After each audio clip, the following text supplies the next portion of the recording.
I'm in Taurus, Arsenal supporter of Charm City Gooners. You are listening to the DU Football Show, and I'm here to tell you that it could be worse. You could be an Everton fan. Yeah, but at least this Everton fan had enough balls to show up to your joint. Very true. And- you do get credit for that. And also, you just put your headphones on, which tells me you're fully prepared. Oh, I'm ready to fucking go, man. Oh, you're ready to fucking go? Well, you know what? I stared into the eyes of the devil. You know what I said? I said, I'm your Huckleberry, so let's start the show. Hello and welcome to the Drunken United Football Show, a completely biased recap of the English Premier League. It's told by two common American schmucks. I am your host, Sam Huston, and across the way is the perplexed Samuel Graham. Does this have anything to do with Huckleberry Finn by Mark Twain? Kinda. Oh my God, you didn't get the reference. Well, no, he got the reference, but not the reference of the movie. Yeah. Only one of the more iconic roles ever. As far as Val modern, Kilmer? Connor and Murphy from Boondock Saints. one of the this movie I was got at him back. least Now he's perplexed. this movie was at least the 90s. Okay. I was Well, I mean, it's a famous line it's from Val that Kilmer. real person. Val Kilmer, Batman. No. He was in the 80s, wasn't he? No, It was also 90s, but no. But, I was born but in 86, mate. So I was 13 fucking Tombstone. in 99. Tombstone. Doc Holliday. I'm your fucking Huckleberry. I don't do Westerns, mate. Now, to be fair, Oh my dear Lord! I want to stop the show. Go Wow. fucking pull up Tombstone. Sit your ass down and make you fucking watch it right now. Listen. wow. Sorry, I went all the way back to the number one book the year you were born.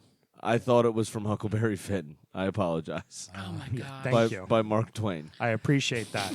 We're recording at Studio H, just outside our nation's capital. You can check us out on all podcast platforms. Please be sure to subscribe, rate where you can, review where you can, and be sure to share with a friend.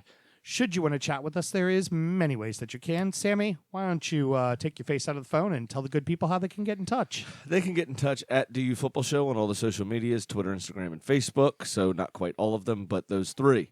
And then DUfootballshow@gmail.com. Pinterest to come soon. DU Snap. Still no Reddit.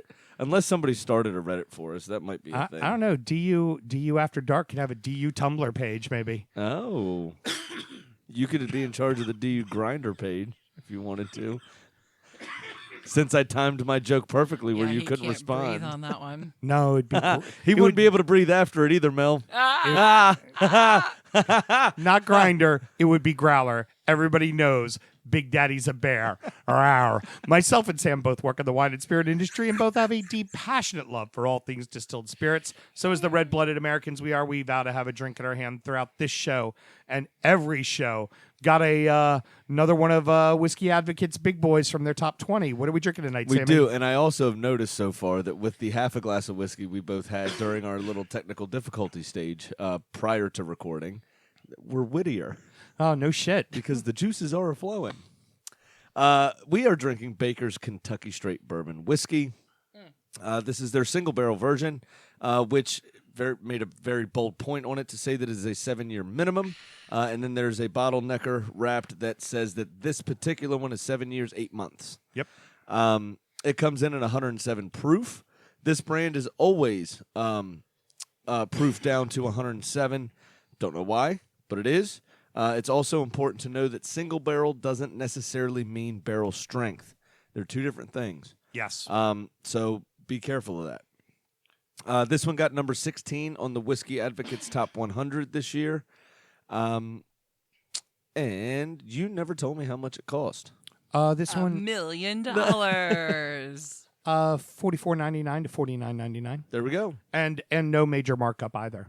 I haven't seen. I bought 2 bottles of this, and it's not particularly marked up all that high either. Nobody's gouging anyone for it. It was probably available, to be honest with you. Um, This one comes honestly, control states. I see it Oh, really? all over Montgomery County. I've seen it all Huh. over Virginia. I've only seen one in the wild, and that was in Delaware. I picked up a bottle. I haven't seen any in Maryland. Gotcha. Delaware is the wild.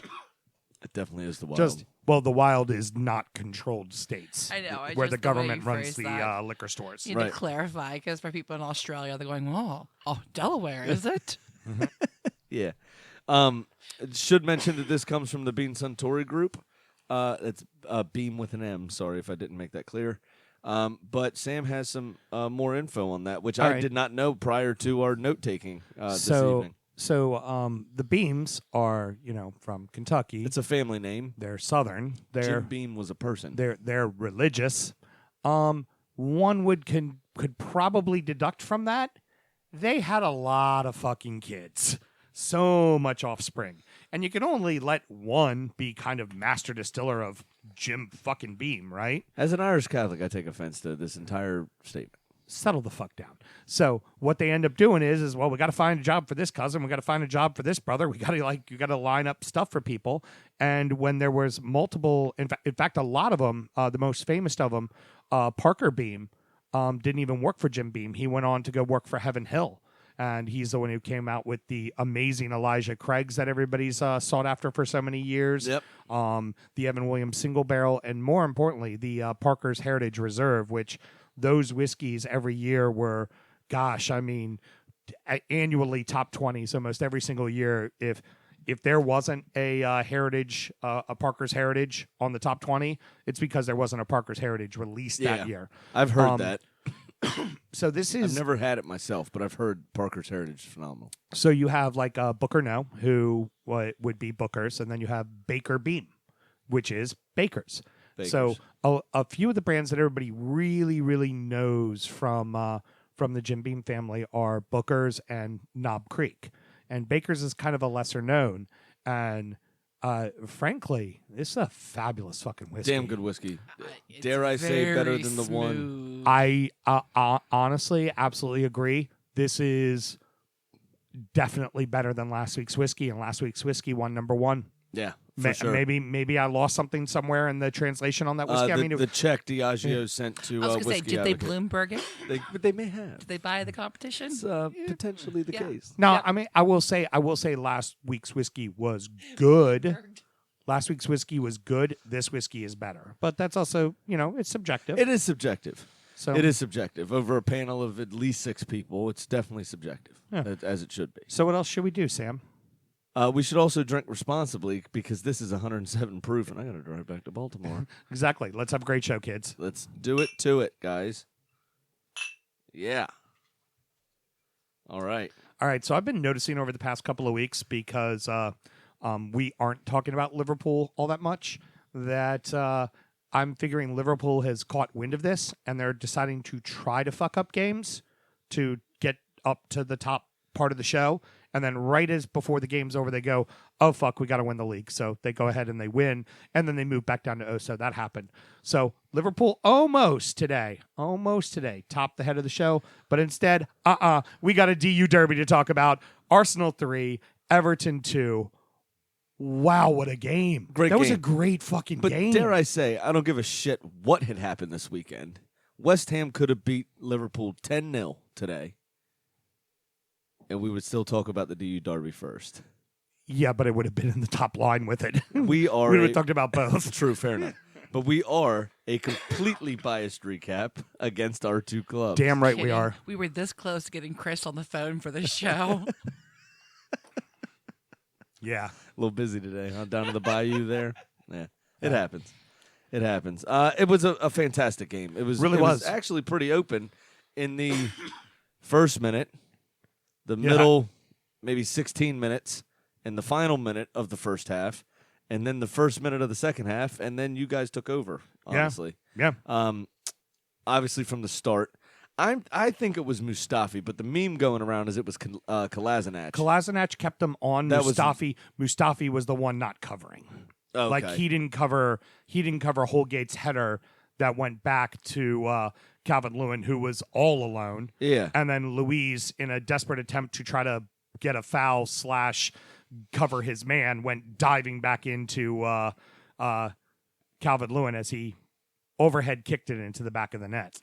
I've been called for a high boot in that situation. Just saying.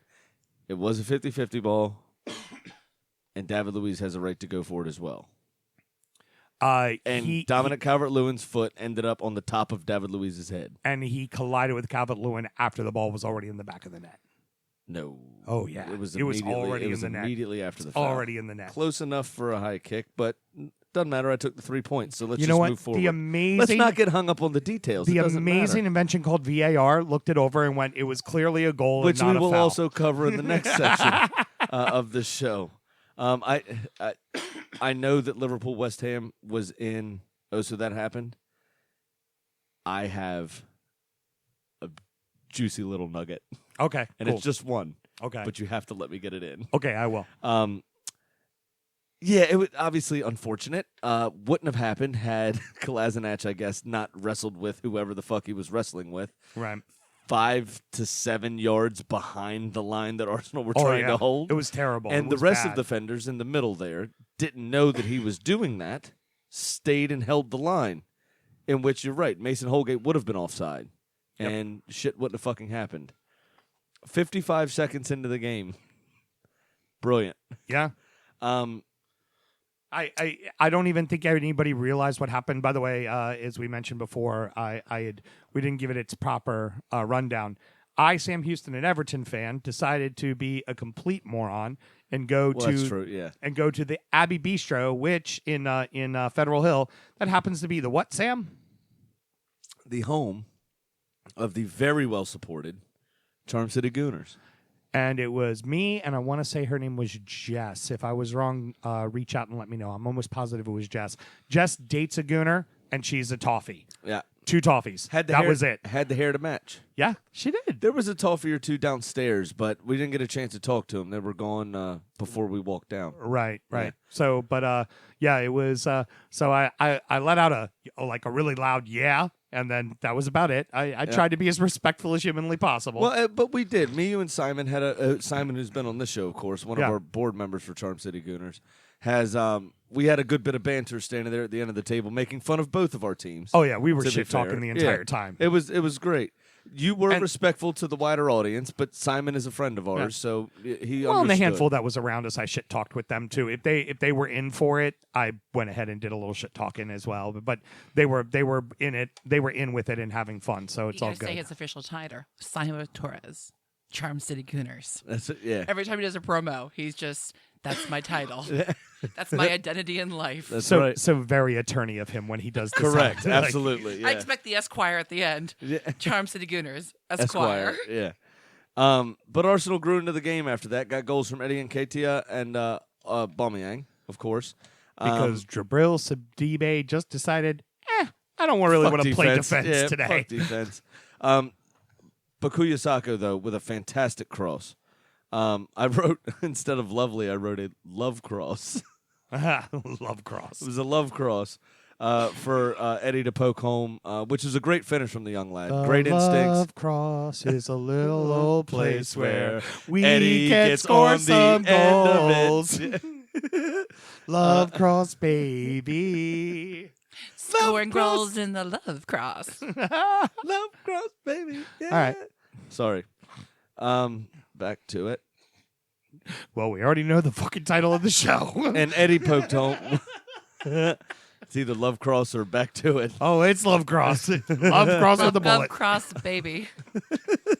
Aubameyang then had a lovely timed run, obviously, with a sublime pass from David Luiz, finally showing the shit he did at Chelsea, which is what we bought him for, to play out from the back. As Jabril Sidibe watched Aubameyang run. Just run right past him. Yeah. right by him. Just, Oh, shit. Nyong. That's my man. Nyong. Yeah. Maybe I should be covering him. And Alba tucked in well, obviously, at the far post. A weird end of the half, though. In real time, it looked like a potential Richarlison foul. Oh, it looked I like think that was Richarlison just- drop kicked him. Yeah, I think that was just the angle, maybe, of the television. Yeah. When they showed the angle from the backside, because it was being shown from the near side, the cross going to the far side is Was where it the Vertonghen last year on Leno?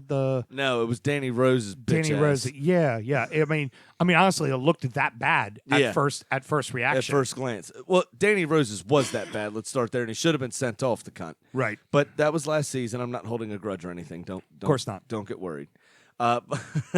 But this one definitely looked like it. And it was again from the near side where the cross came from to the far post, where Richarlison got the minimal bit of a stud to it, Right. and took it beyond Leno, who was just kind of making himself big. Well, and Leno didn't come off the line with any authority. No, and then not when you look at it slow, it was just two guys coming together on a 50-50 ball that was already past him. Well, that's it. So Leno actually made first contact. They were both already on the ground, and it was Richarlison's right knee that Leno's left stud came into. Yeah. And Richarlison got straight up, didn't hurt. There wasn't really a coming together, to be Right. honest. A little contact, Yeah. but it wasn't bad. But Richarlison got the slightest of touches on the ball and just tucked it kind of between, unintentionally, of course, tucked it kind of between Leno's legs as he was sprawled, just trying to make himself big. Goal scorer doing what a goal scorer does. Get the ball on net. Yeah, absolutely. And fair play to him. So we went into the half tied 2-2. For people that are not Patreon subscribers, we were testing out our portable recording device. Yep. For when we're in England. Yep. So we do have some content from halftime and full time of this game. Yeah, a little And quick 8 minutes. that was released to our Patreon subscribers. So make sure you check out www.patreon.com/DUfootballshow to figure out how you can get it. And we're going to record the whole regular show while we're over there. We're going to break it up a little differently and do some fun stuff, but we're also going to do some bonus content too. That's going to go straight to the Patreon page as well. Absolutely. Let's get to the start of the second half. Start of the second half started just like the first, except the boys in red were Yep. the ones that got on the score sheet quickly. This time, just 45 seconds in.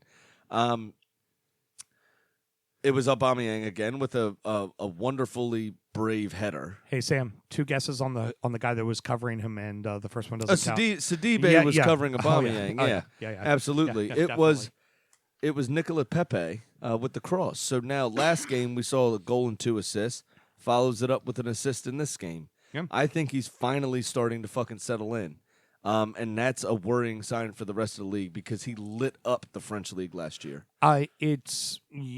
I mean, honestly, Sam, for both of our teams, granted, I would have liked to have won or gotten a draw. I was legitimately thinking the best we were going to do is a draw because we don't win at the Emirates. You don't have a great history win there. at the Yeah. Emirates. You don't have a great history there. But looking at both of our sides, there's very little to be angry about. I mean, there's little knick-knacky things about the overall play from Everton, but I also look at it and just go, that guy's not going to be playing for me next year.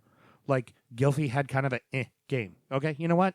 Other than his first cross in, he had a couple of really nice crosses. Yeah. But like he was the corner for Richarlison, and he was the first ball that came in that Holgate got the head on. Yes. That Lewin scored. But you know, he's not going to be a fucking Evertonian next year. Fucking Morgan Schneiderlin had a game. You know what? He's not going to be a fucking Evertonian next year. Like, See, well, here's the difference between our two clubs, and I just want to point this out. Okay? Mm-hmm. Once a Gooner, always a Gooner. You don't give a shit about the people that move on from you unless his name's Duncan Ferguson. This coming from the guy who has publicly stated he will pay the fucking flight to get Mustafi out of his fucking club right now. He shouldn't be a Gooner. He's terrible. Okay? I'm just letting you know that. So the best part of that goal wasn't the goal. It was Ancelotti's look. The camera When he pauses was over sitting there, on the bench. just sitting there with the eyebrow up, just looking like, seriously, if you read into his mind, it was, so exactly what the fuck did I talk about at halftime? Because clearly they didn't listen to any of what I just said. Because boom, there's a goal. Like, oh, Sammy just take a selfie of himself looking like Ancelotti. Yeah, that's kind of it. Very confused. That'll be up later on the old socials, so go ahead and follow us. But then after that, Sam, but fucking all Everton. For the most part, I mean, there was you put one off the post near the end of the game. There was some back and forth chances, but it was about midway through the second half. You brought on Andres Gomez. Don Carlo doing what Don Carlo does. Yes. Andres Gomez, and also don't overlook bringing on your Heron boy, Bernard. Bernard, too. no. Those two looks like he completely- successfully completed a stint in rehab. I said to you at the bar, too. He's on the Don now, man. He's on the methadone. He's getting over it. He's Yeah. doing good. He's got like 3/4 of a cup of sugar and just a little bit of coffee. Yeah. So, but the two of them completely changed the game. Absolutely. But I think Gomez really had an effect because the combination of Xhaka, I know, Right. but Xhaka, Ozil, and who else was in the middle of the park? Danny Ceballos. Ceballos, yeah. They were bossing the midfield. Oh, completely bossing in the middle of first the half. field. Owned it. After obviously that initial bullshit. Then you get Gomez come on, and that was the difference in the reverse fixture at the beginning of the season. Yeah. Gomez dominated that midfield, and we were lucky to escape with a draw. And he No, started. not that one. The year before where we beat you 1-0 at Goodison was the one where Gomez I'm dominated sorry. Okay. the midfield. Yeah. Yeah. So, but Gomez changed the game completely when he came on, and he gave those boys in the middle something to think about. And credit to him, stayed mentally strong. He did not shy away from a single bloody thing. He got That man took a cracker. I mean, a dislocated fracture. He's back in a little over 100 days. Yep. And he's on the pitch and he's taking tackles. And hell, he's back and to his dishing some tackles out as well. Yeah. Took an obvious yellow right near the end of the game. Didn't care. Put a body right into a person. I did like him and Xhaka got into it on the ground, and then Xhaka realized that it was Gomez. It was just to be like, okay, we're good. I would like to think that Xhaka actually just looked up, saw Andres Gomez, and went, "Fuck, you're beautiful," and just put his arm around him and just went, I can't hurt something so beautiful. Now I have a problem. Andres Gomez cut his hair, and he no longer slicks it back because he can't. Yeah, we got to get that hair not growing as out attractive. again. He's now an 8 instead of a 9.8. Yeah, I know. I'd still cuddle with him. I'd still cuddle with him. Do you watch You on Netflix? Hi, I do. Okay. I caught an episode with my wife as we Just tend to one episode? Yeah. Well, I started watching it. It's really good. But Stamos Yes. growing the beard. Yeah. Not a fan. No. Takes him down a notch. It does. Gomez cutting his hair. Same Yeah. thing. Don't worry, that hair will be back. Gomez It'll be with less hair is akin to Stamos with more hair. Got it. Not as attractive. Understood. Yeah, Understood. you lose the dimples when Stamos has a beard. Just making the point. And That's the all I'm saying. dimples right there, that's half a point. So down the stretch, Calvin It's a Lewin. big point for me. Oh, sorry. Point for you for his dimples. Yeah, absolutely. Who Calvin doesn't like a man Lewin- with dimples?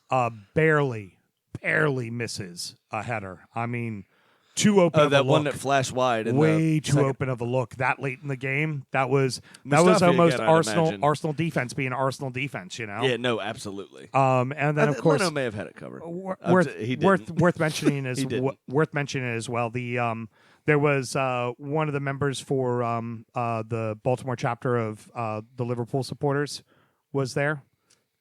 I think it's the president, right? Yes, it is. So when Pickford fucked up on clearing out a ball and Arsenal put it off the post, he started singing one of his Short arms. short arm songs. And I was not going to sing any Everton songs, not a one, because I was trying to be respectful. And I respect what Simon did right after it, but at least he let me get out my retort. I just started very faintly singing, "You lost the league at Goodison Park," and everybody started laughing Yeah. the minute he did the short arms thing. and I Also, did because that. it wasn't faintly, you said it. You projected it. Yeah, I don't And think then- Houston does anything No, faintly. and And- you got about 3 lines in. Oh no! I only sang. And- I say you lost the league at Goodison Park. You lost the league at Goodison Park, and I stopped. I said it twice. Twice. All right. Purposely, And then- I stopped. And then Simon came in. Fuck you. This is our pub. Fuck you. This is our pub. Fuck you. This is our pub. Fuck you. This is our pub. Yep. Oh, trust me. And both of y'all shut the fuck up real quick. Oh, I had shut up before he even sang it. It was simply a retort to the red, making a remark that was not necessary for him to make. Either way, it was brilliant. Yep. The whole thing was brilliant. Either way, and it got a good laugh from everybody around. So Because you were a lot less of a cunt there than you were in the studio. So everybody respected you, and it was fine. oh yeah, I mean, you were also far nicer than you are now. That's so. true. Yeah, absolutely. But I mean, it was fun to do. I have no desire to do it again because frankly, I just want to enjoy my game No, myself. absolutely. Like, Yeah. I'm not able to tweet. I'm not able to talk to anybody via text. It's cramped. I'm huge. It's a small room. Like, But that's what makes it good. Just like in the stands. I'd rather be comfortable. I'd rather be fucking comfortable. All right. So next time, Uh-huh. let's go to one of your pubs. We can do Fido DC. Next time we play each other, let's go to one of your pubs. Okay, I'm up for Maybe that. in the FA Cup later. Oh, never mind. Fuck. Hey, what are you doing Sunday? What am I doing Sunday? Sunday, we're going to go to the Queen. Sunday. Houston and I are going to the Queen Vic in D.C. to watch Aston Villa and City. I City. can't do Sunday. We're recording Sunday night late. All right. Like, I did get that memo. yeah. All right. At this point, it's just mutual masturbation. Real quick, Sammy. Happy to get your second win for the first time, back-to-back wins for the first time since August. Goddamn right. Seems like the team's responding to Arteta. Absolutely. They're doing exactly what they need to do. We're also getting a little healthier, as you are. Yeah. And we finally have a plan. We're organized. Danny Ceballos is being used in his proper position, which is huge as a box-to-box midfielder. Right. That's a massive thing because he balances the side that way. Ozil kind of gives a shit. He kind of gives a shit. Everybody looked at me like I was crazy when I cheered Ozil's foul. I think it was Gylfi, but Ozil tracked about 15 yards and just threw a shoulder in the back of Gylfi as a ball kind of carooned off of somebody. I was like, look at And I was that. like, Somebody's balls dropped. listen, yeah, no, exactly. And not because I want anybody to get hurt or I condone intentional fouling or anything like that. It's just, he looks like he gives a shit. He looks like he cares all of a sudden. Yeah. And Ozil, who would not get stuck in at any point, him showing a little bit of determination, It's something. even unfairly, is like, all right, hey, look Yeah. at him. Yeah, it's You know- something. It's something. That's to be said. absolutely. It's something. And that got me excited, and it got me a bunch of looks from my own people. Like, fuck are you cheering for? Yeah. And I was like, because he cares. That's why. So as I take the shot of Malort, which I haven't had to do one in a while, it's been a long while since I've has had to been do a one. bit. You know what? If you're going to go into a stadium you don't normally win in, you lose by one, but both of your strikers score. Which, by the way, one of those strikers, Richarlison or Calvert-Lewin, has scored in every game since Carlo Ancelotti has taken over. That's impact. That's a great sign. That's fucking impact. No, that's a good sign for you. He boys. makes the subs at the right time. You don't listfully lose like normally. Even under the past 3 or 4 managers, that would be we go down 3-2 early in the half, in the start of the second half. We end up losing that game 4 or 5-2, and that's not what happened. So I would have liked a point. We needed a point if we want to be in the hunt for Europe. That's a game we needed to get a point out of, and the letdown early on was upsetting. But for the most part, hard to be pissed. The boys played well and got goals, and the coach knows what he's doing, and we got a good team. So, cheers. Cheers, buddy. First shot for a while. But there you go. And it came at the hands of my boys, which makes your pain much more sweet for me. Not a good weekend for VAR. Fuck VAR. Not a good weekend at all. Fuck Mel, hit the button.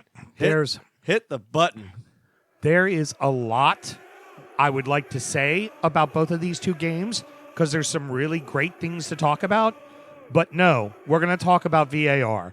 Chelsea 2, Spurs 1, Burnley 3, and this one, Bournemouth 0. VAR really fucked over that one. Great game for Chelsea and Giroud. You know, really, I mean, great. That's the kind of rebound that team needed. Really desperately needed. So we talked about how Gomes was out of, and I know it's a little different, but Gomes was out for a while for y'all. Came back, did give the ball away cheaply once or twice.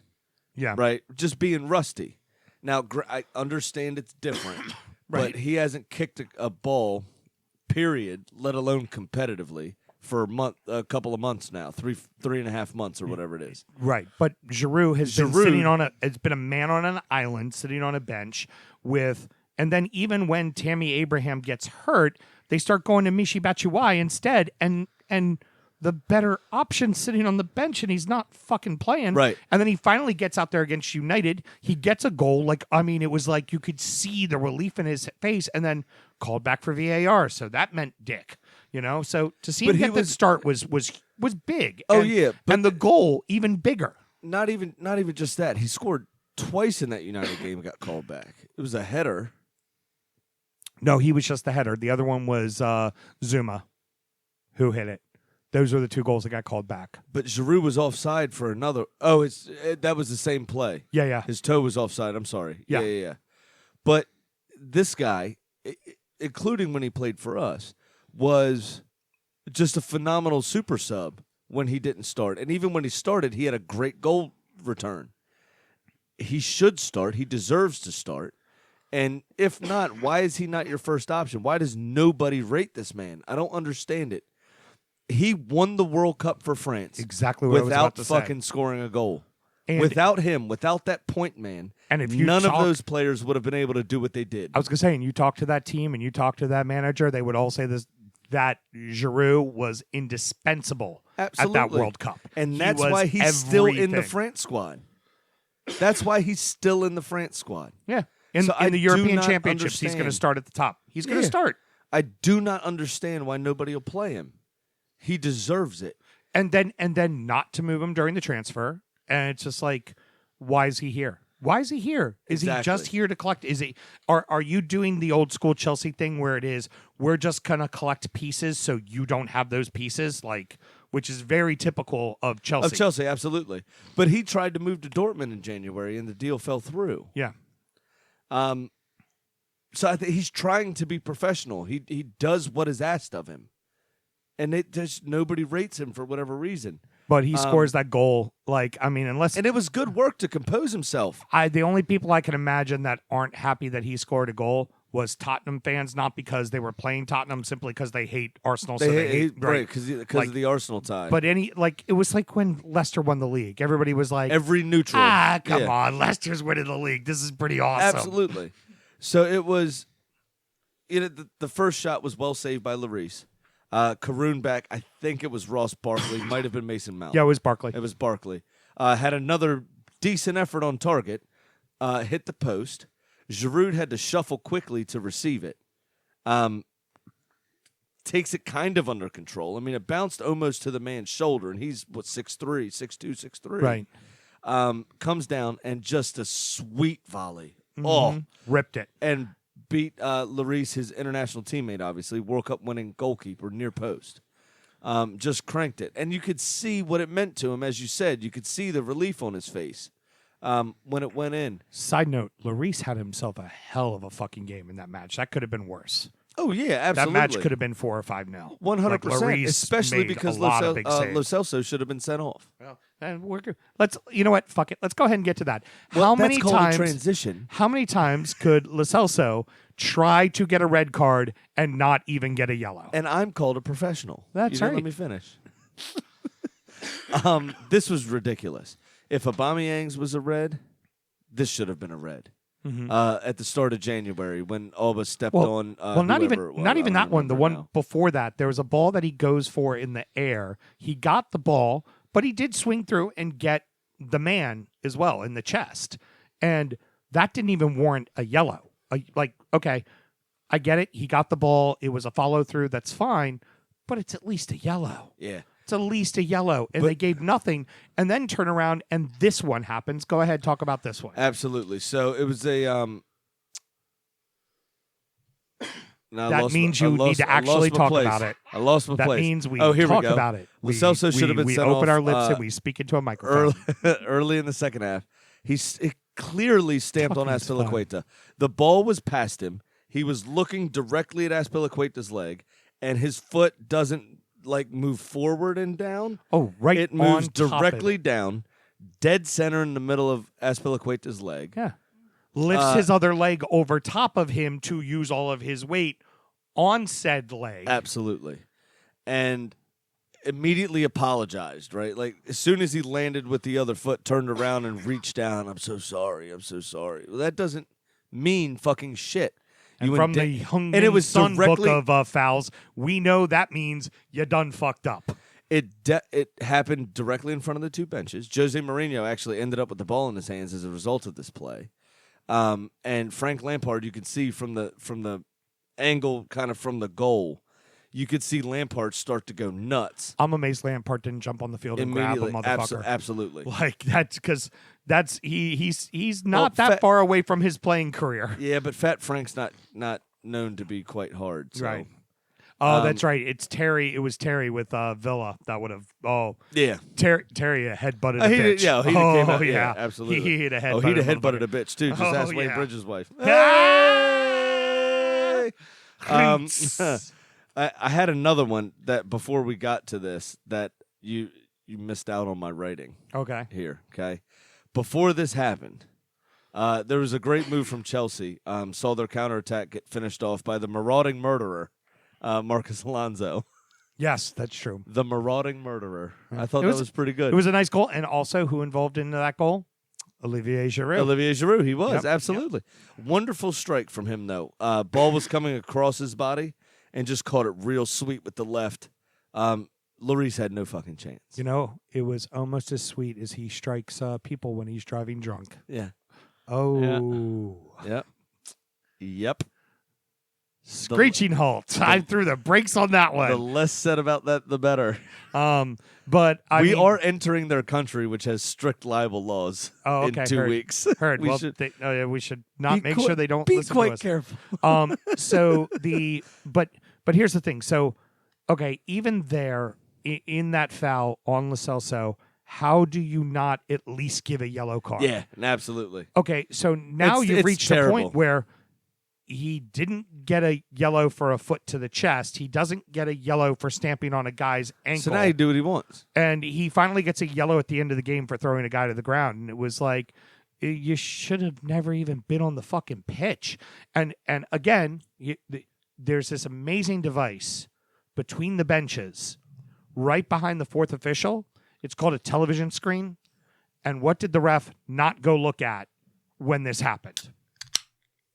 Somebody about to sip some tea. Oh, sorry. Did you ask me a Was it plugged question? in? It was plugged in, All right, just operational, and on. Did you ask me a question? I'm sorry. I was opening a beer. Yeah. Much like the referee was just kind of wanking off in the middle of the fucking field and not going to the monitor.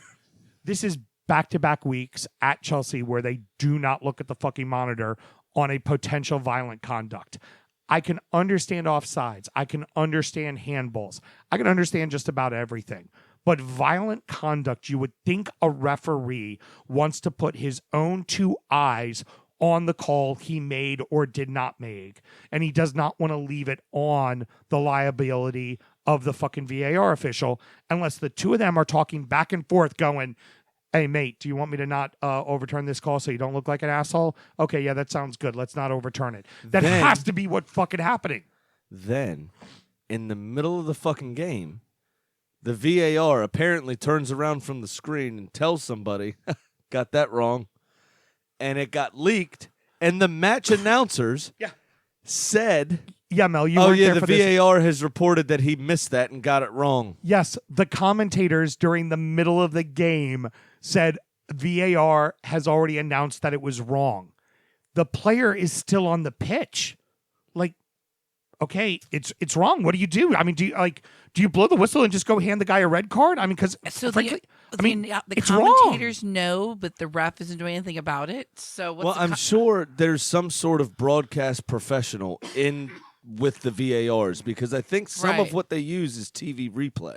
right. So I'm sure there's some producer there from the broadcasters helping with the replay playback. You know what I'm saying? So it could just be a press person heard him go, man, we got Man, that fuck, wrong. we mate." got that wrong, And he just yeah. immediately went to his phone, texted somebody at his whatever station he works for, and went, VAR official just admitted they got it wrong. Well, I would and say- that made its way to the fucking announcers. To and the press announcers box, fucking yeah. talked about it. And the U.S. announcers, the NBC announcers, got wind of it and said, yeah, VAR announced that was wrong. Well, of How- course they're going to how? spill that tea. How, Sam? I don't know. And then at the end That of it, just takes all credibility away from the entire concept. tell me about it. And Azpilicueta, with an unfortunate deflection, gifting Tottenham a goal because it wrong-footed Lloris. Or, I'm Right. sorry, it wrong-footed Caballero, which fucked up my fantasy defense. Right. Well, started to fuck up my fantasy defense because Liverpool did that on their own today. But my last thing from this, and you can decide to end on it if you want to. The beer I did open, the tea that I'm sipping now, is from Hysteria Brewing Company. And this fucking thing, this VAR display, was hysterical. Okay. Hysterical? Hysterical? And don't worry, No? guys. Much No like good? that. By the way, much Hysterical? Hysterical. Maybe. It Pause sounded button, better in my head. Pause button, shut up. I'm transitioning. Listen, that joke, as bad as it was, wasn't as bad as the next fucking game we're going to get to. As the next VAR? Burnley and fucking Bournemouth.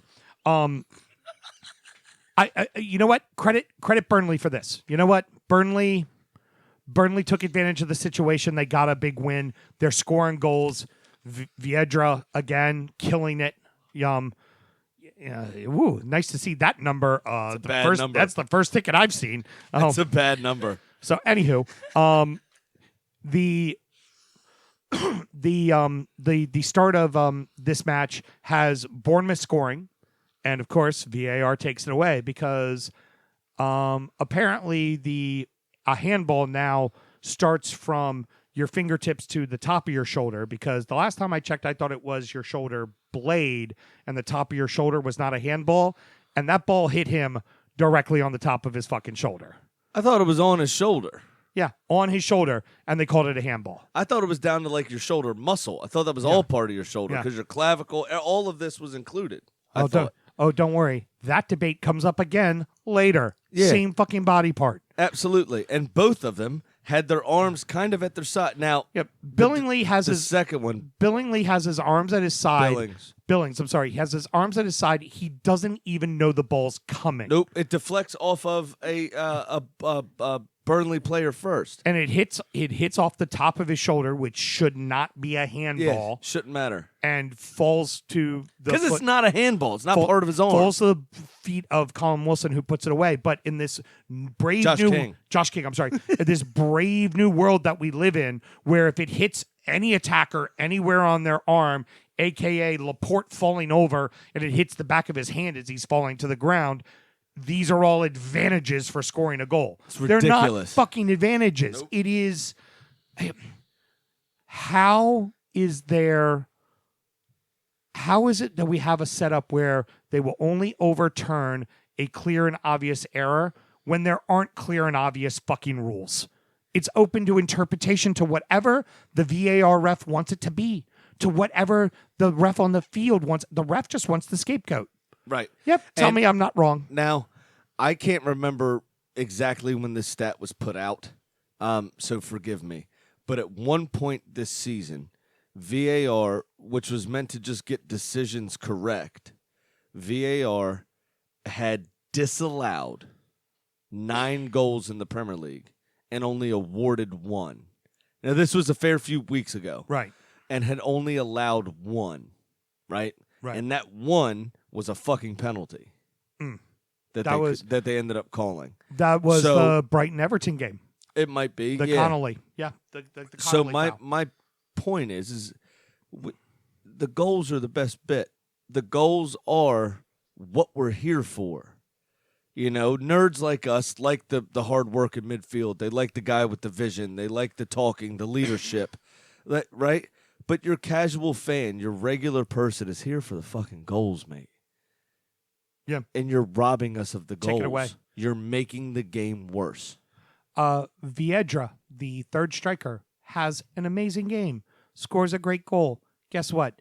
Doesn't mean a fucking thing, because the next fucking goal that happens is in the favor of Bournemouth. Why don't you go ahead and talk about that one? So Cross comes in from a Burnley player. I can't remember which defender it was. Smith, I think. But was running back towards his own end line and kind of reaches out a bit. And from the back angle, again, this was from the near side of the far post on television and didn't look this bad. From the back angle, from the far post looking at Smith's back, he did extend his arm a little bit. but it still hit his shoulder. Right. The Maybe part that's not even- supposed to be a handball. Right. Maybe still a little further down, right, than Billings, but still on the shoulder. It falls to a Burnley player. And where I'm his sorry, a Bournemouth player. and honestly, where his arm is doesn't fucking matter. It doesn't fucking matter if it's not a handball. Because it's not a handball. Exactly. Now, I counted. I watched this piece of it 3 fucking times and counted each stat. It took 16 seconds. 16 seconds to get down the field. Yep. 14 total touches and 4 passes if you don't count when the ball hit him to when his teammate picked it up. If you do count that as a pass, it was 5. If you don't count it when it hit Smith and just fell to the ground and his teammate picked it up, there was only 4 passes, right? So 4/ maybe 5 if you consider that a pass. Ball was in the back of the net. Right. Play's dead. VAR signals to the referee. Then, minute and 30 seconds later, the goal was called back and a penalty was awarded to Burnley, which Jay Rodriguez buried.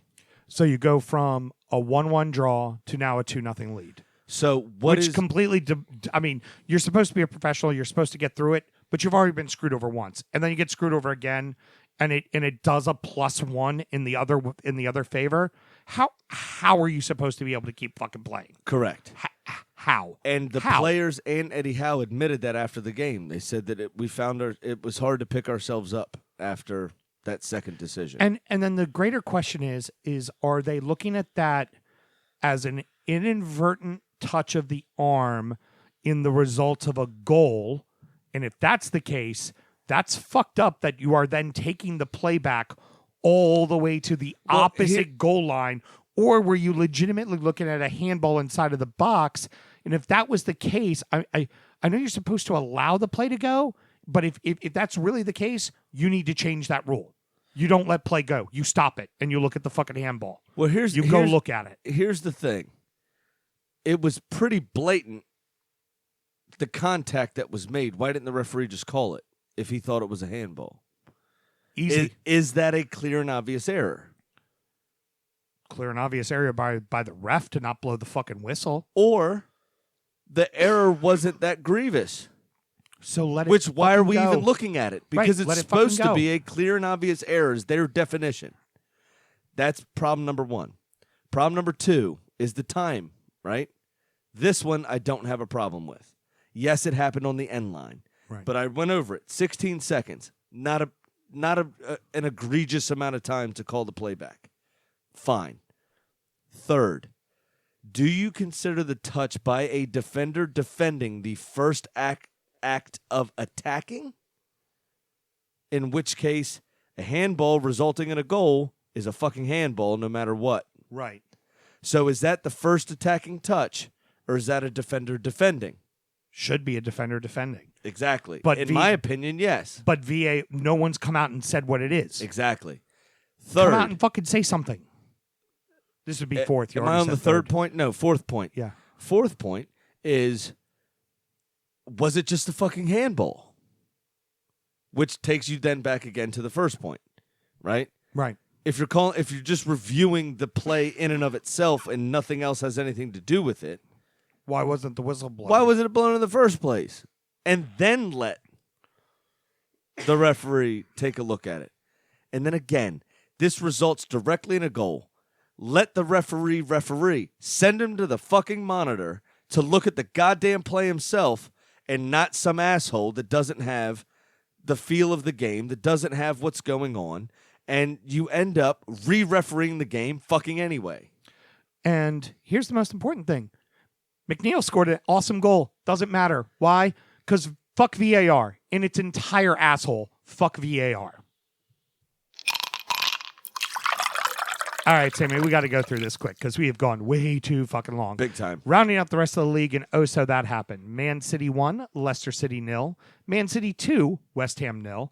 Liverpool 3, West Ham 2. Man United 3, Watford 0.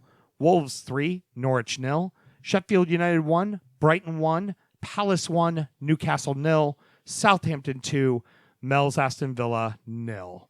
The Foxes lose to the Sorbets. I didn't expect that. Arlo White flat out called him the tequila sunrises. That's funny. On air. Called him the tequila I sunrises. said that. Yeah. I was the first one to say tequila sunrise.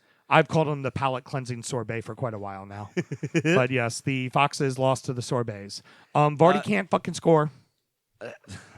He's going through a bit of a drought. Ooh. Hit the post something serious. That was a hefty post he hit. Yeah, but when you're going through a drought, those hurt even more. Tend to not fall, yeah. And then you seem like the rest of the game kind of anonymous, really didn't have much impact. Like, you know. Kasper Schmeichel saved a pen. Yeah. Still lost. It's unfortunate. I agree that it was a handball. Then why isn't De Bruyne's a handball? Because his arms were extended from his face, greatly extended from his face, and the ball redirected because they hit his arms that were at least a foot away from his face. Yeah. So if he's protecting himself, his hands would have been on his face. So have you seen me? I put my mouth when I stand in a wall. I put my left hand on my nuts, or right. It doesn't matter. The other arm, my mouth is in my elbow. yeah, cross you in case the ball hits you right in the face. My hand is holding my shoulder. Yeah, my moneymaker's intact, man. Yeah, exactly. You know? You know, Leicester on a bit of a slide right now, but they're going to slide from third place to third place. Yeah, like, exactly. They got a 10-point lead on Chelsea. I think they're going to be okay. Let's move on to Manchester City, West Ham. Sam, I got one question for you. Okay. And I know the contingency of West Ham fans give me shit when I talk about the first game of the season. But would you rather get the shit kicked out of you in the first game of the season and show some effort? Or would you rather be a neutered dog and lose 2-0 the second time around? Because that was fucking pathetic.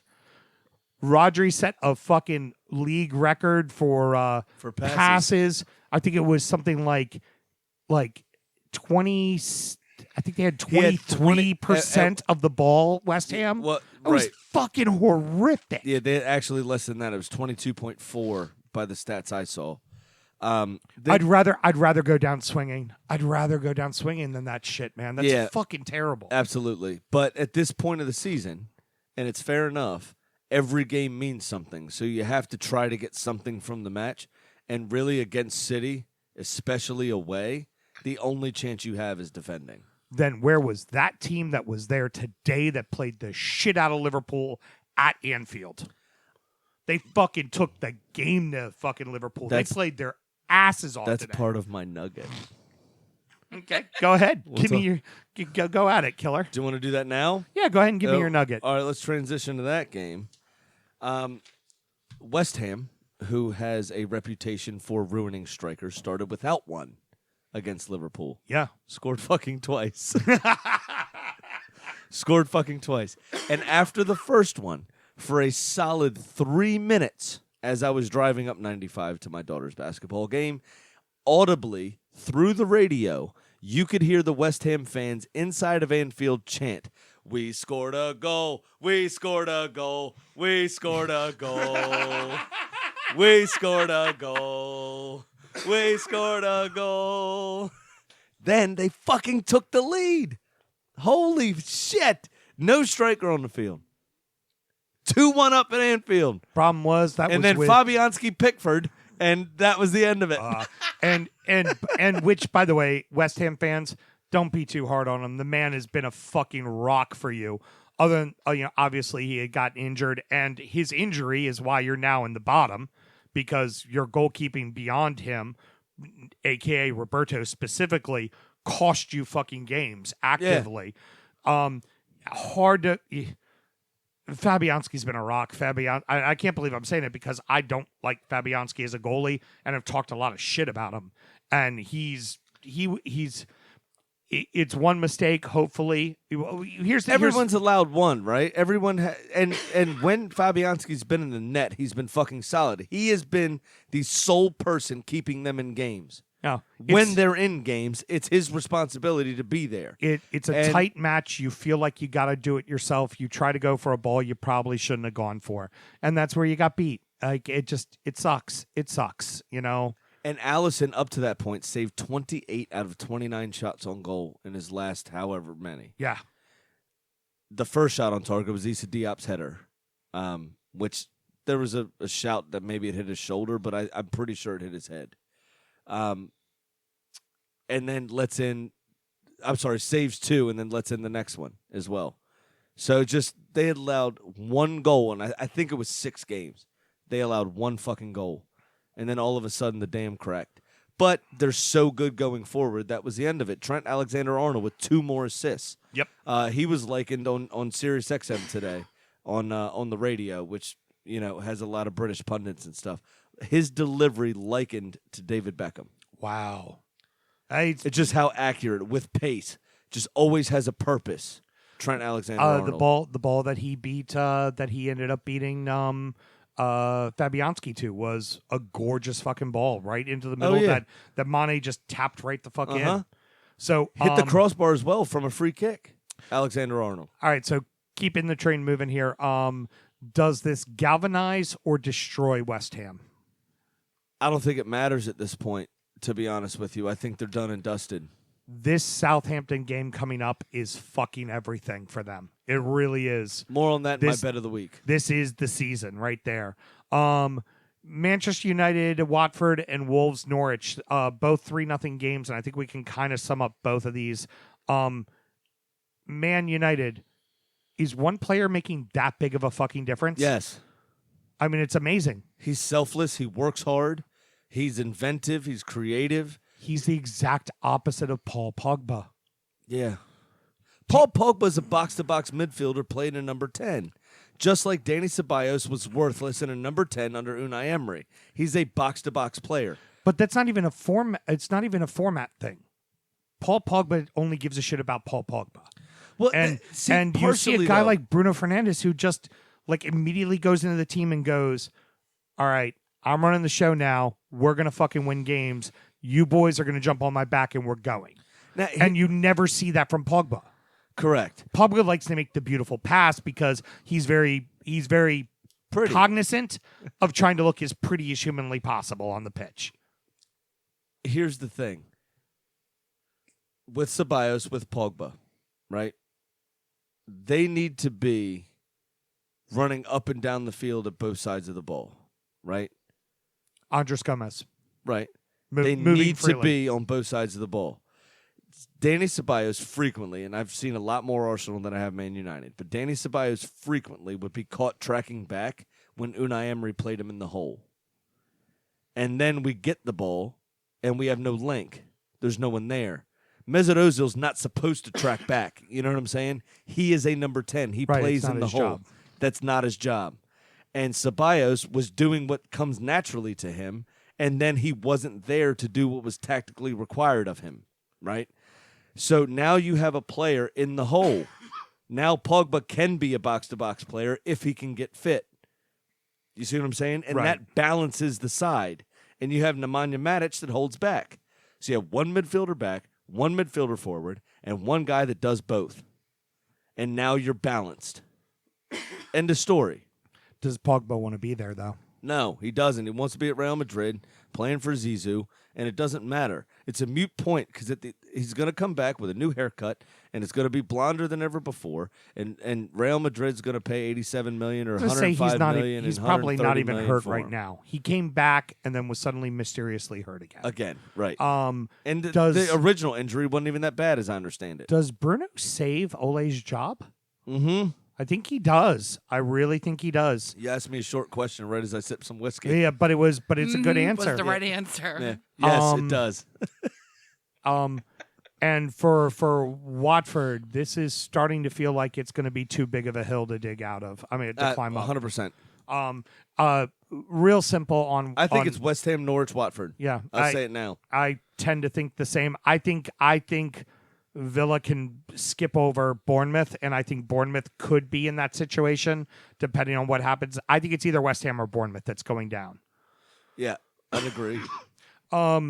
Wolves. This 3-0 win over Norwich is much bigger than you really think it is. Yeah, they always play down to their opposition. That's a big win. Yeah, that's 100%. a big, convincing win they don't typically get against shitty sides. And they tried to lose it because Norwich actually outpossessed them, and they did have a multitude of chances, right? But Wolves were much more, vicious. Were much more astute with their chances and finished. Diogo Jota, who was a big miss while he was injured, is now back and firing on all cylinders. Wolves gets Tottenham next, which is a game you got to imagine. Wolves, pardon the pun, they're licking their fucking chops, man. They're licking their chops. Bet of the week, mate. There you go. So next up, Sheffield United and Brighton. Brighton get a draw, but Brighton still has not gotten a win this calendar year. They didn't get a calendar win last year. Like, they are slowly sliding into this thing, man. I mean, great. You got a point at a tough place to get a point. At the start of the season, you would have thought this was an easy 3. And, all credit to Sheffield. They're playing their dicks off and they're playing really good ball. But Brighton, again, they're very lucky that much like last year, there's teams that are much shittier than they are. Or otherwise, they'd be in legit, real deal trouble right now. Absolutely. And let me say this about Brighton. Because we always talk about them being quite open and trying to go forward and trying to do stuff. Graham Potter seems to have realized the danger. Because between the two teams, there was only 5 total shots on target, and Sheffield had 3 of them. Brighton only had 2. Mm-hmm. You're all Okay. right. Don't worry about it. You dropped the phone. It's okay. Shit happens, woman. You're fine. What happened? Somebody steal your crops? I just got really upset over absolutely nothing. All right. But do you hear what I'm saying? Yeah. So they played a little bit more compact. They played a little bit more defensively. They stifled Sheffield to the point where they only had 3 shots, and they only managed 2 themselves. Granted, they were on target 50%, where Sheffield was only on target 33. Welcome to the Premier League, Potter.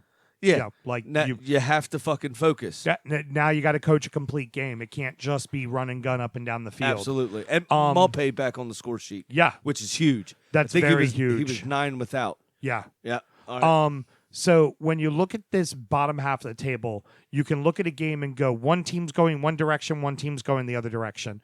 We said we were going to learn a lot from Palace over the next 4 weeks. They just took a big step into making sure they're safe. Yes, they did. Big fucking step. They absolutely did. It's a Patrick Van Arnholt screamer from a free kick. I think it was fantastic.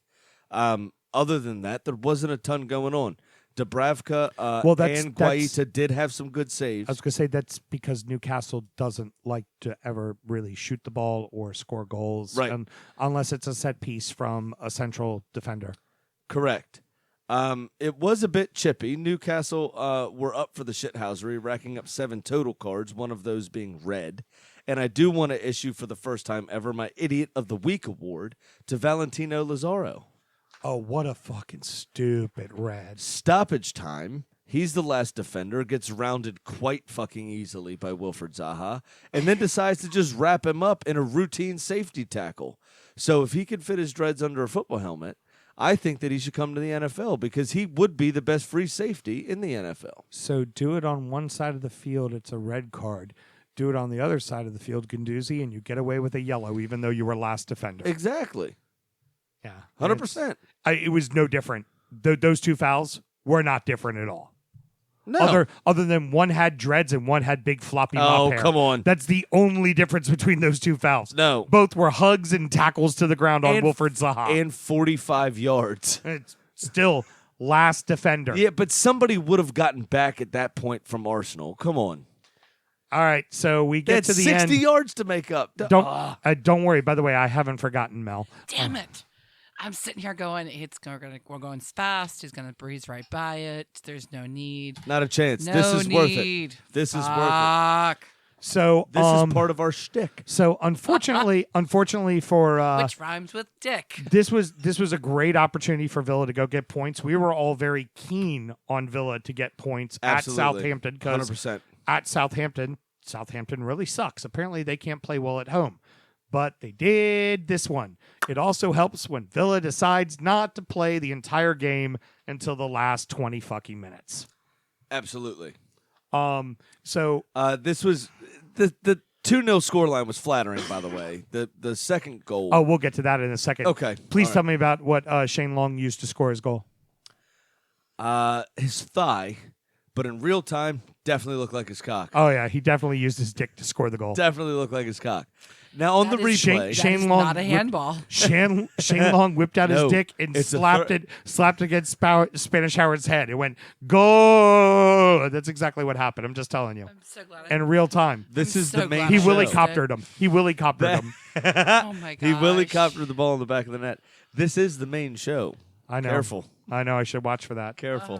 So let's pass her Imagine if Malort. this is the main show, how you guys going to be lit up for injury time later. Oh, it's going to be brilliant. So the second, I mean, the 107 proof. the second goal, you would really appreciate this, Mel. Pepe Reina, it's basically the last play of the game. So Pepe Reina's point of view was Spanish Howard. Okay.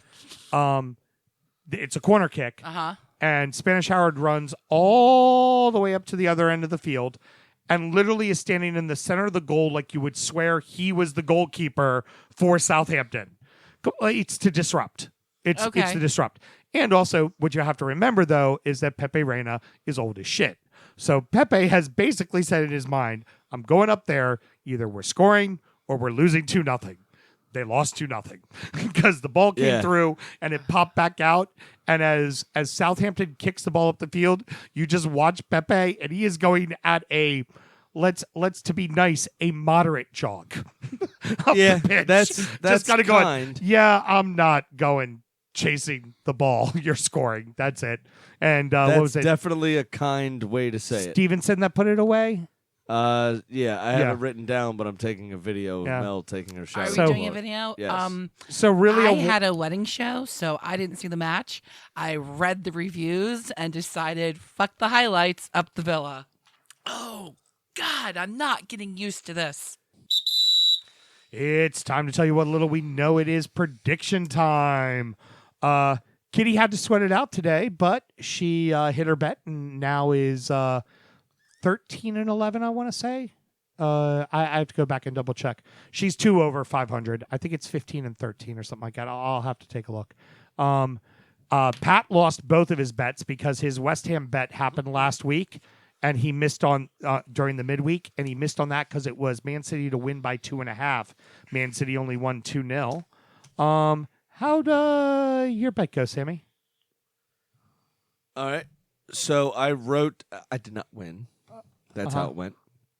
I wrote on my slip for the Cup of Losers $200 because fucking Tottenham. Need I say more? Prayers for Son. Aww. Because we didn't cover it. Well, if you're a Patreon listener, you'll get a chance to hear all about our thoughts on Son from the Abbey. Well, here's the problem. I bet the game, and Monday fucking morning or Tuesday morning, it's announced he's out for the rest of the season. Well, when Harry Kane's out, he's the one that scores the fucking goals. And without him, as we saw, Tottenham needed a fucking deflection to actually score a goal. Wait. Son's out for the season? The rest of the Who season. got that job done? I don't remember when he fell. Aston Villa. Oh, that's right. So in general, yes, it was your team. Who took care of that hit job for you, Everton? Yeah. Thoughts and prayers. Thoughts and Thoughts prayers. and prayers. Well, you know what? Daddy hit his fucking bet. Woo! All right. So you're now 1,297 down, Sammy. You understand you suck at betting, right? Nope. You're not any I good do at not understand that. it. Okay, so what overreaction bet do you have today to try to catch up in one fell swoop? $300. You're gonna bet 300. I'm betting 300. The only thing that would make that crazier if it was Desperate like man. some weird 4-way parlay shit. What are you doing? It's a 3-way parlay. Oh, damn it. It's a 3-way parlay. I thought it was a 4-way. Desperate times call for desperate measures, I guess, huh? And I do have to do the math. That's a 4, that's a 3, that's a 3. So on a $300 bet, I've got a triple away bonanza. Okay? Woohoo! Yeah. A tab, as I like to call it. Triple away bonanza. Triple A away tab. bonanza. A cool, refreshing diet cocktail. I've got Southampton to beat West Ham. at the London Stadium. I have Liverpool to beat Watford at Vicarage Road. Oh, that's going to happen. And I have Wolves to top Spurs at the Tottenham Stadium. You know what? And that $300. I disagree with West Ham. I think West Ham's going to win, but I like the other two. And that $300 would net me a plus 1114, which would result in me winning a $3,342 to set a new record for betting on the DU Football Show. Okay. And catapult me quite into the lead. And then all I have to do is solid a score, money to score, solid a score, money to score, and then I'll just win the fucking season, Mel, you know? He needs money to score, then Salah. Well, he needs a triple parlay to hit first, which isn't gonna fucking happen. But that's okay, because Sam sucks at betting. We'll see when we get to England, mate. All right. So by Southampton to win over West Ham, Liverpool to win over Watford, and Wolves to win over Tottenham. All righty. For 3 motherfucking hundred. So our boy Pat is now in the hole pretty fucking, I mean, not as deep as you, but pretty fucking deep. Not as deep as me. So let's go ahead and play it. And now, it's time for our degenerate gambling friend Pat's Pick of the Week. I was going to say, with all things being relative, he is as deep in the hole as I am. Heard. He's supposed to be good at this. The train has left the station and it's off the rails. So I got back to even, and then with 3 straight losses, I'm down to minus 483. So I was thinking of doing a parlay and praying to get lucky, much like Sam Graham. He's sunk to my level. Yes. Primetime game this week has Watford hosting Liverpool. I like Liverpool at the -1 goal at minus 150. And I will parlay that with Bournemouth over Chelsea straight up at plus 350, which on a $100 bet will pay him out $650. So he's playing and hoping that the Desperate Cherries at the Vitality can get a win. And congrats to Sam for building himself out of the hole. I'll talk to you next week. The Cherries at home this season are not the Cherries at home the last 5 seasons. Yeah, but he's going for it. He wants, you know what? He's feeling desperate like you. So he's, grasping at straws. So, Yeah, $10 on 00. I hear it. somebody is in the black, and that somebody is me. Now, at plus 33, it's time for me to add to my winnings with Big Sam's Lock of the Week. 19.6% of the time it works. 100% of the time. That's right, motherfucker. I did the math. I should go take a piss. He's a member of the Yang Gang. He likes math. I'm gonna go take a piss. All right. This week I'm going to pick against Watford again, and I'm actually going to pair it with a goal scorer like I did last week. I'm going to take Liverpool to win and Mane to score at plus 170, which would then put me to plus 200, and continue my lead on you when your Crackamamie bet does not hit. Wouldn't that put you at 203? Yes, but Stop trying to be cool and right. hit a number on the nose. no. I see what you're trying to do here, and you're trying to be suave. I'm not going to allow it to happen. Okay? I'm not going to allow just it. making him pop himself. Yeah, into that means it oblivion. was funny. You know what? He's trying that- so hard not to giggle. That was a pretty good segment, but we give you more. We give you Kitty the chicken.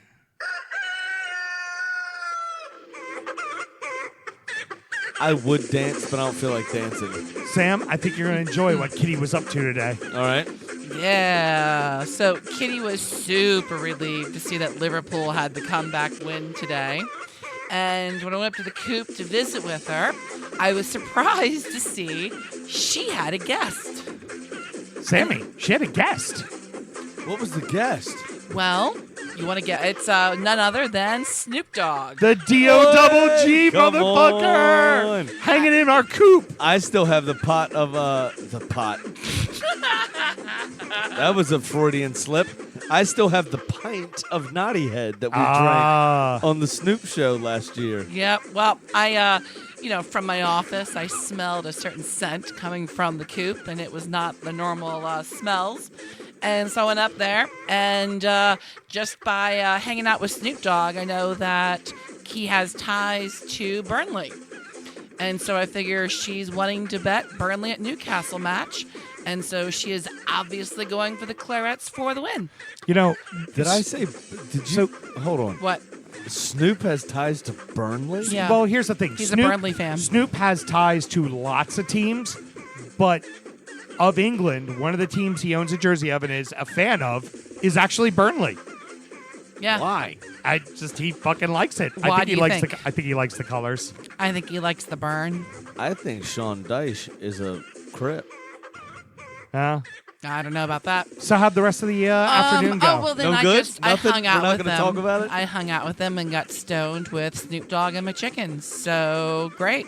Kitty smoking the ganja. I mean, fresh air, fresh air, Fresh air. fresh air. I have a prescription.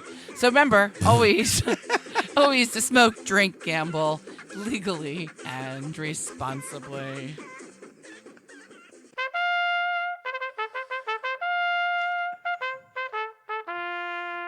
I love how you just threw every single disclaimer that we have out there. You outed yourself on the medicine, and then you just every drink, smoke, drive, safe, everyone, do things. Just what Go it to the is. MVA, kiss your mom, call your grandma. Get do your real ID. Make an appointment. Yeah. It's so much faster. So much post-production for Producer Mel tonight. No. And we still got more shows to do. That's funny.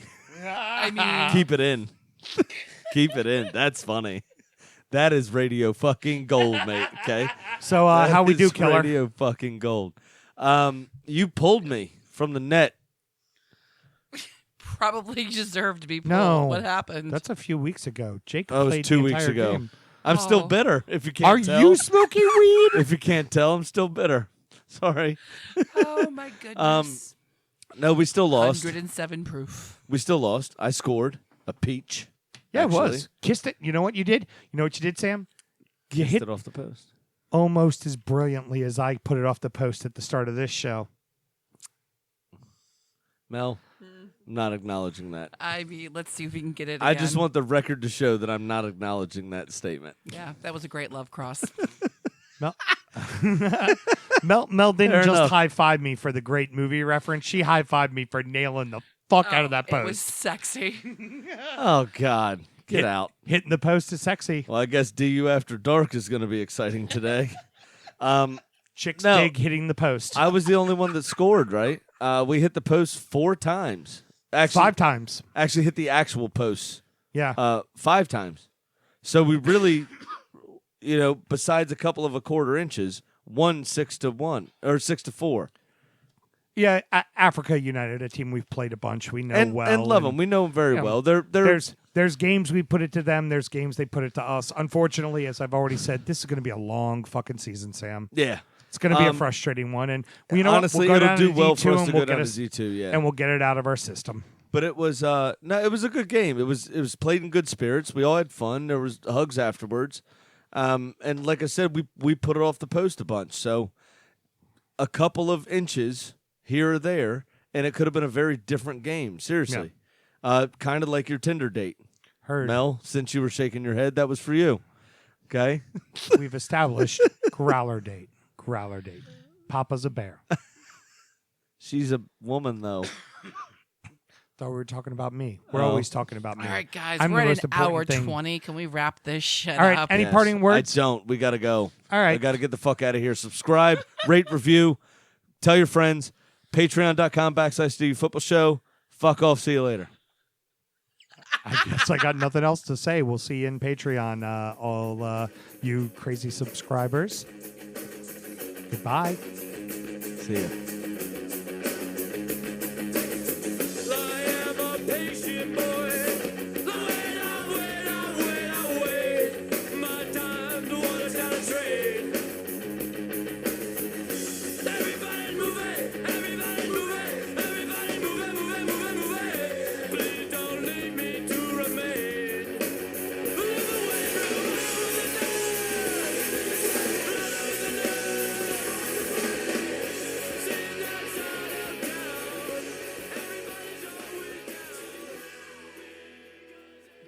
What? That's it? Yeah, I forgot to Google it. Yeah, that's definitely the Easter egg.